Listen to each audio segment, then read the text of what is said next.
ఇటు కిర్లంపూడి పరిసరాలు నివురుగప్పిన నిప్పులా మారాయి. ఓవైపు పోలీసుల పహారా, మరోవైపు కాపు ఉద్యమకారుల ర్యాలీలు. కాపులకు బీసీ రిజర్వేషన్ల కోసం చలో అమరావతి పాదయాత్రకు సిద్ధపడుతున్న ముద్రగడను అడుగు ముందుకు వేయనిచ్చేది లేదంటున్నారు పోలీసులు. 6 రేపు బయలుదేరడం ఖాయమని ముద్రగడ స్పష్టం చేశారు. దీంతో పోలీసులు ఆంక్షలు మరింత గట్టుదిట్టం చేశారు. ముద్రగడ ఇంటి వద్ద సీసీ కెమెరాలు, డ్రోన్ కెమెరాలతో పరిస్థితిని సమీక్షిస్తున్నారు. అటు కోనసీమలోనూ కాపు జేఏసీ నేతలు కదలకుండా పోలీసులు మోహరించారు. కిర్లంపూడిలో పోలీసులు కవాతు నిర్వహిస్తున్నారు.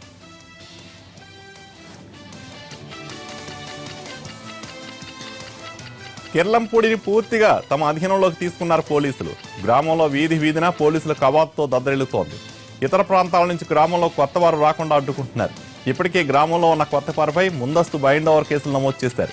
కిర్లంపూడిలో తాజా పరిస్థితిపై మరిన్ని వివరాలు మా ప్రతినిధి శ్రీనివాస్ అందిస్తారు.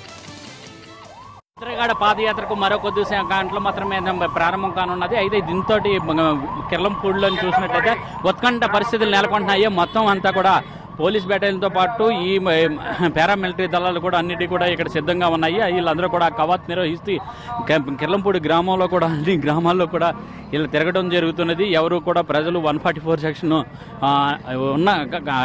విధించడం వలన ఎవరు కూడా బయటికి రావద్దని చెప్పేసి ఇప్పటికే హెచ్చరికలు జారీ చేయడం జరిగింది. సెక్షన్ 30తో పాటు 144 సెక్షన్ కూడా ఇక్కడ అమల్లో ఉండటం జరిగింది. దీంతో ఎవరు కూడా బయటికి రాకుండా వీళ్ళందరూ కూడా కవాత్ నిర్వహించడం జరుగుతున్నది. అయితే ముద్రగడ పద్మనాభం చేపడుతున్న పాదయాత్రకు అనుమతి లేదు అని, అనుమతి లేని కారణంగా ఎవరు కూడా పాదయాత్రలో పాల్గొద్దని చెప్పేసి ఇప్పటికే హెచ్చరికలు జారీ చేయడం జరిగింది. దీంతో పోలీసు బలగాలు 2000 మంది వరకు కూడా ఇక్కడ కిర్లంపూడిలో మోహరించడం జరిగింది. మరికొన్ని బలగాలను కూడా ఇక్కడికి దించడం జరుగుతుంది. రేపు ఉదయం 10 గంటలకు ముద్రగడ తన పాదయాత్రను ప్రారంభించనున్నారు. అయితే తన పాదయాత్రను ప్రారంభించే ముందు పోలీసులకు కూడా తన అల్టిమేటం కూడా నేను పాదయాత్రకి బయలుదేరుతున్నానని చెప్పి అవకాశాలు కూడా కనిపిస్తున్నాయి. అయితే దాంతో పోలీసులు కూడా అడ్డుకోవడానికి కూడా సిద్ధంగా ఉన్నారు.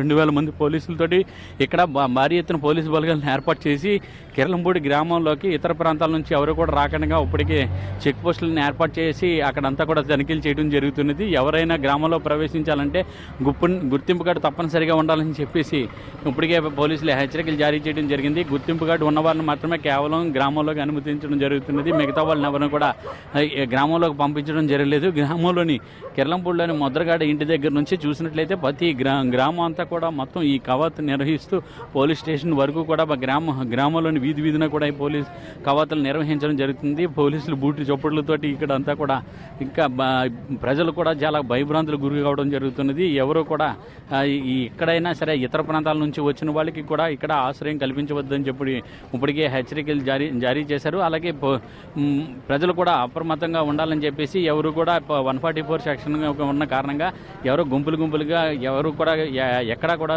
రావద్దని చెప్పేసి చెప్పడం కూడా జరుగుతున్నది.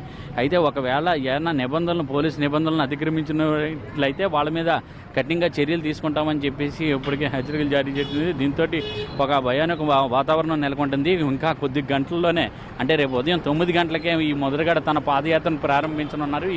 ఈ పాదయాత్ర ఏ విధంగా జరుగుతుంది అనేది మట్టికి ఇక్కడ ఉత్కంఠ నెలకొన్నది. ఒక పక్కన పోలీసులు ముద్రగడ పద్మనాభం పాదయాత్రని అడ్డుకోవడానికి కసరత్తు నిర్వహించడం జరుగుతున్నది. ఎట్టి పరిస్థితుల్లో కూడా ముద్రగడ పాదయాత్రను అడ్డుకుంటామని చెప్తున్నారు. ఎవరైనా పాల్గొనడానికి వచ్చినా వాళ్ళని అరెస్ట్ చేస్తామని చెప్పి హెచ్చరికలు జారీ చేస్తున్నారు. కెమెరామెన్ ఎస్ఎస్ కుమార్తో శ్రీనివాస్, ఎన్టీవీ.